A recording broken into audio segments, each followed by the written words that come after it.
ನಾಟಿ ಸ್ಟೈಲ್ ಬಾಡೂಟ ವರ್ಷದ್ದು ಲಾಸ್ಟ್ ಬಾಡೂಟ ಅಡಿಕೆ ಪಟ್ಟೆ ಮೇಲೆ ಸೌತೆಕಾಯಿ ನಿಂಬೆಹಣ್ಣು ಆಯಿತು, ಹೆಸ್ರು ಕಾಳು ಗೊಜ್ಜಾಯಿತು.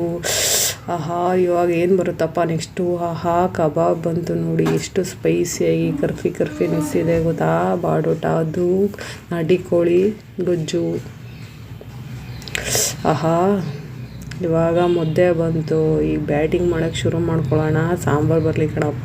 ಸಾಂಬಾರು ಬತ್ತು ನೋಡಿ, ನಾಟಿ ಮರಿದು ಸಾಂಬಾರು ತಿಳುವಾಗಿದೆ. ಕೈಮಾ ಉಂಡೆ ಇದೆ. ಇವಾಗ ಕೈಮಾ ಉಂಡೆ ತಿನ್ನೋನು, ಕಬಾಬ್ ತಿನ್ನೋನು. ಆಹಾ ಮುದ್ದೆ ಊಟ ಮಾಡ್ಬಿಡೋಣ ಅಂತ ಮುದ್ದೆ ಹೊಳ್ಸ್ಕೊತಾ ಇದ್ದೀನಿ.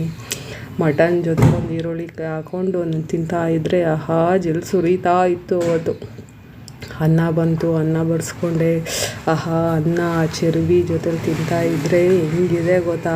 ನೀವು ಯಾರು ಅಡಿಕೆ ಪಟ್ಟೆಲಿ ಊಟ ಮಾಡಿದರೆ ಕಮೆಂಟ್ ಹಾಕಿ ಫ್ರೆಂಡ್ಸ್. ಹಾಗೆ ವಿಡಿಯೋನ ನೋಡಿ ಲೈಕ್ ಮಾಡಿ, ಕಮೆಂಟ್ ಮಾಡಿ, ಸಬ್ಸ್ಕ್ರೈಬರ್ ಆಗಿ ಫ್ರೆಂಡ್ಸ್. ಏನು ಸಕ್ಕತ್ತಾಯಿತು ಗೊತ್ತಾ ಊಟ. ನೀವು ಯಾರಾದ್ರು ಈ ಥರ ಊಟ ಮಾಡಿದ್ದೀರಾ ಅಂದರೆ ಕಮೆಂಟ್ ಮಾಡಿ ಫ್ರೆಂಡ್ಸ್. ಅಡಿಕೆ ಪಟ್ಟೆ ನೋಡಿ ಹೆಂಗಿದೆ, ನಮ್ಮ ಸ್ಟೈಲ್ ಹಳ್ಳಿ ಸ್ಟೈಲ್ ಹೆಂಗಿದೆ.